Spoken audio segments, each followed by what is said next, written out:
Hi, welcome back to Cosplay Gourmet. Today we are going to be traveling to the Land of Ooo, where we are going to be making the royal tarts that Princess Bubblegum had made for the annual back rubbing ceremony. And later we are going to be making everything burritos.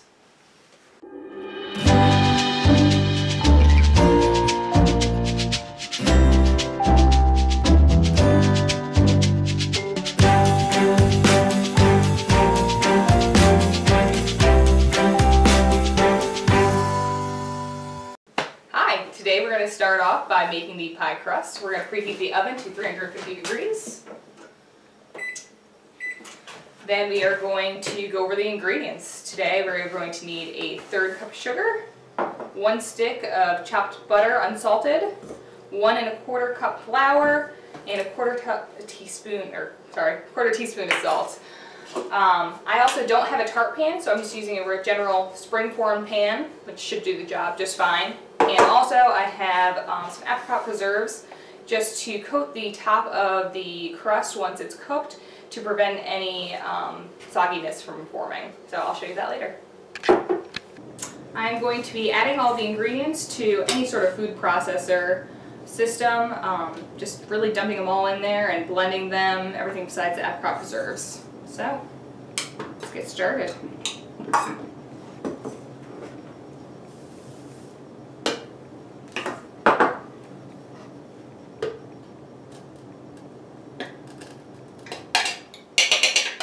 And once this goes through the food processor, it is going to be crumbly, and that's the way you want it to be, because you're going to just take all those crumbles and press them directly into your pan.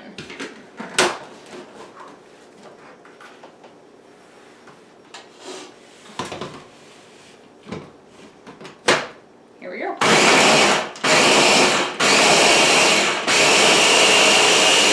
Once I finished blending, I found that my crumbs were going to be too dry to press. You can test that by just pressing down with a fork or a knife and see how well they stick to the side of whatever you're blending them in. So I added a couple more tablespoons of butter, and now I'm very happy with the consistency. So from here, I'm literally just going to dump the mixture into my pan, get it all in there, and you can see I have enough pretty good crumbs, and I'm just going to take a fork and press them along the bottom and the sides of the pan.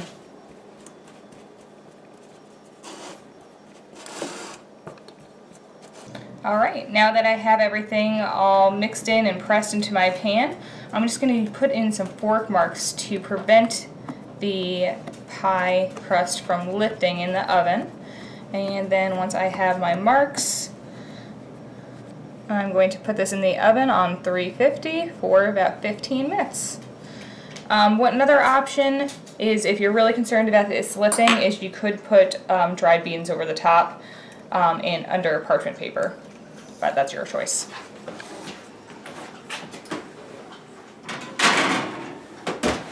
Alright, so to heat my preserves, I'm just going to put them in the microwave for about 30 seconds to a minute. I have about 2 to 3 tablespoons in here. You don't need a lot. You're just doing a light coating.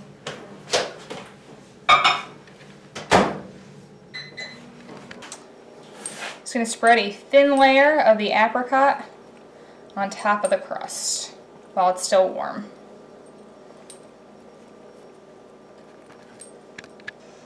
Okay, now I have that apricot layer spread smoothly over the surface. And we're just going to let that rest and go make our filling. For the filling of the royal tart, you're going to need 1 package of fresh strawberries sliced, 1 cup of powdered sugar, and then an additional 3/4 cup of powdered sugar, 2 containers, what are these, 8 ounces of cream cheese, 2 cups of heavy cream, and just about a 1/4 teaspoon of lemon juice. Please note that the 2 cups of heavy cream and the 3/4 cup of powdered sugar is to make fresh homemade whipped cream. You also have the option of using Cool Whip if that's easier for you. Okay, so I'm going to start by making my cream cheese mixture. This is going to be separate from the whipped cream mixture, and then we are going to fold the two together. So the cream cheese should be at room temperature, and I'm just going to add them into a large bowl.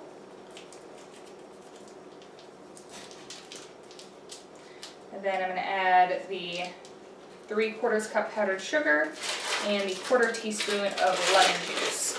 And then we're just going to stir them until they are nice and smooth.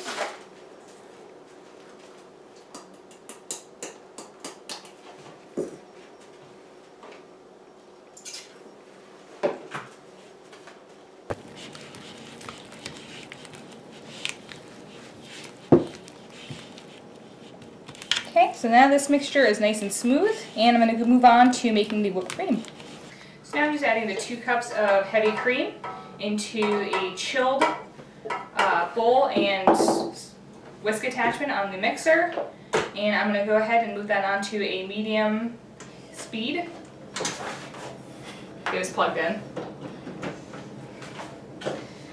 Okay, and then once it starts getting thicker, I'm going to start adding the powdered sugar a little bit at a time.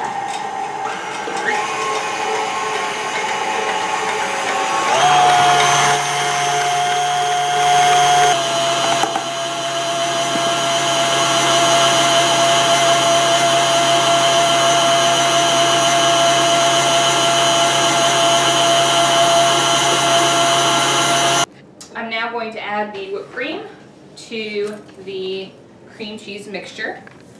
So I'm going to scrape the sides, get all that whipped cream in there, and then I will be folding the two.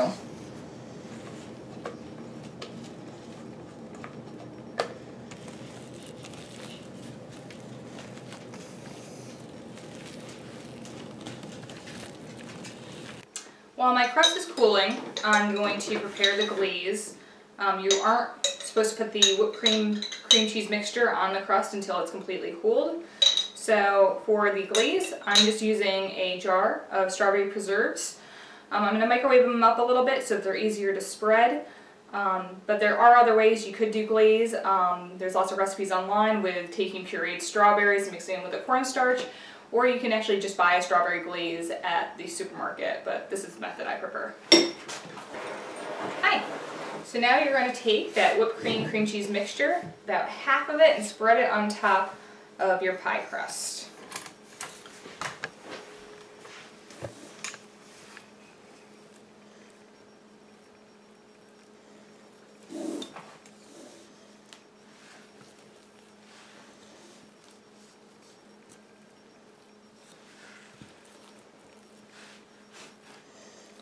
Once I get this all smoothed out, I'm going to take these strawberries and put a nice single layer on top of the whipped cream.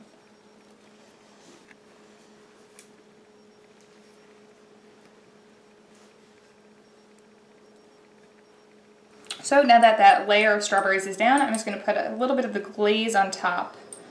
Just going to kind of let it drizzle a little bit, seep in.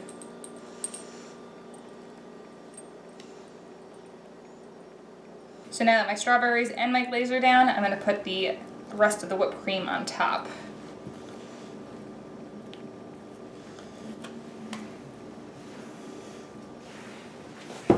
And I am going to be cautious of my sides since I do have that extra layer of glaze that we want on top for it to be nice and pretty.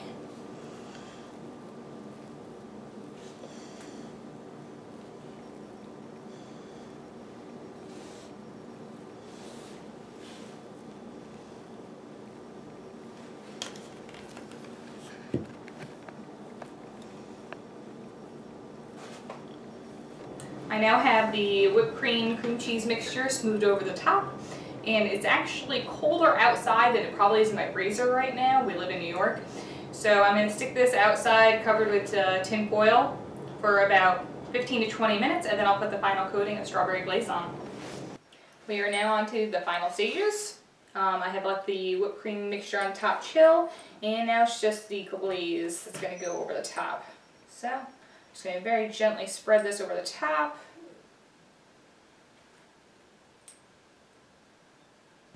My glaze is now spread thoroughly over the dessert, and for the final touch I'm just going to add this half a strawberry to the very center, and I'd say that's pretty close to perfect, just like Princess Bubblegum was in fear of getting beheaded. So now this is just going to go into the refrigerator to chill for at least an hour, preferably more, and enjoy.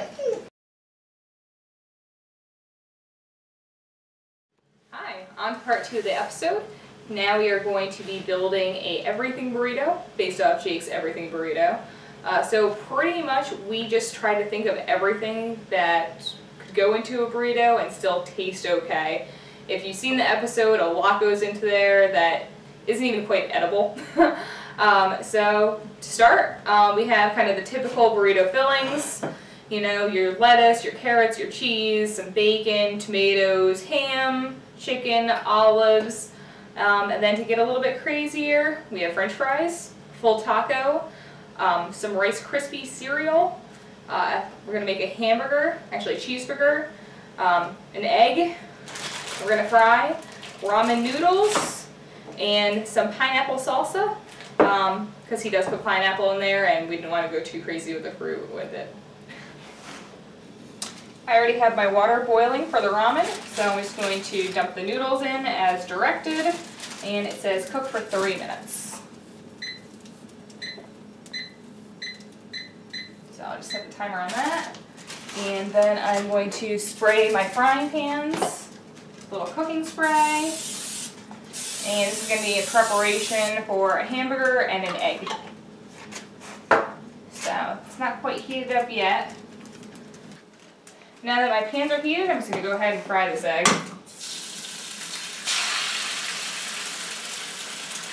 And we'll do sunny side up. And I'm also going to throw on my hamburger. And I'll save the cheese until after I flip.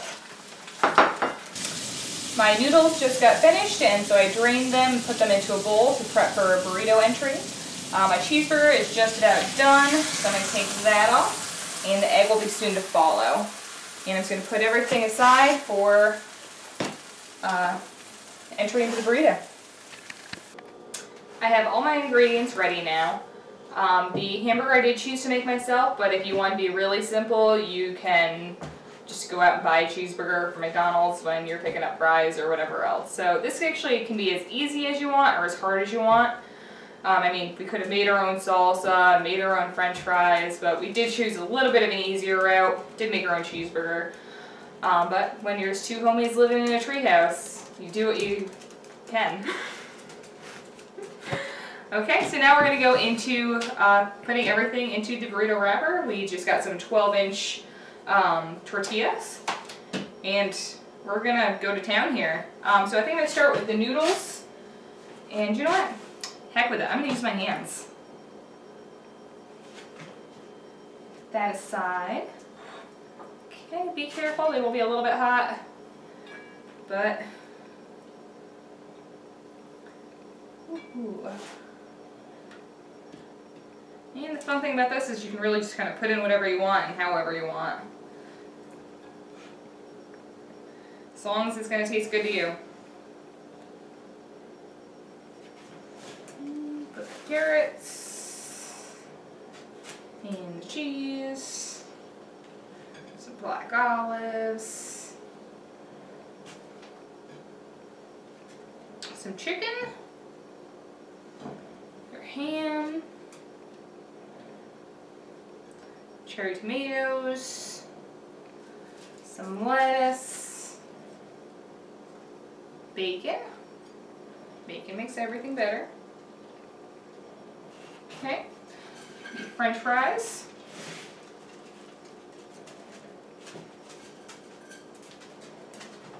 cereal,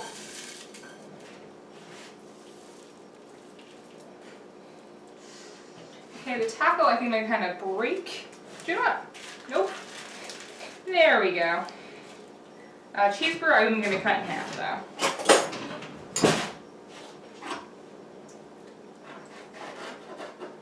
And same thing with the egg. Ooh, and here comes the runniness. Oops.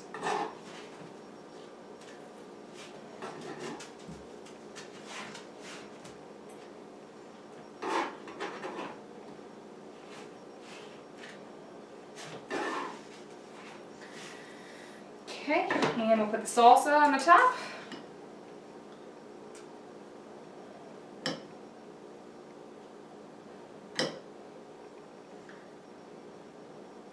And now comes to the really fun part of trying to fold this thing. So, let's see if we can do this.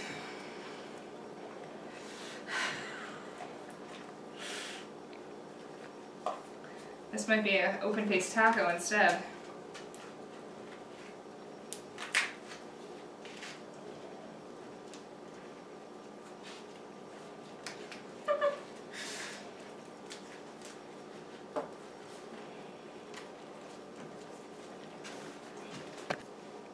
Alrighty, so we did have some trouble with it breaking open, so I did grab just another tortilla just to kind of double wrap it to make sure it's all secure. And now we do have a full burrito that's roughly the size of my head. Thanks for watching. Please enjoy your burritos and catch you next time.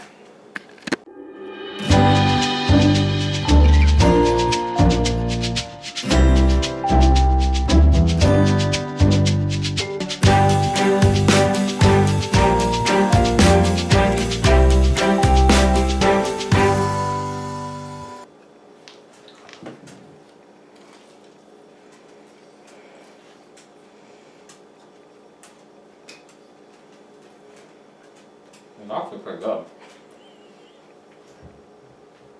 Wow. Okay, it's actually really good. A little bit on the XX burrito, but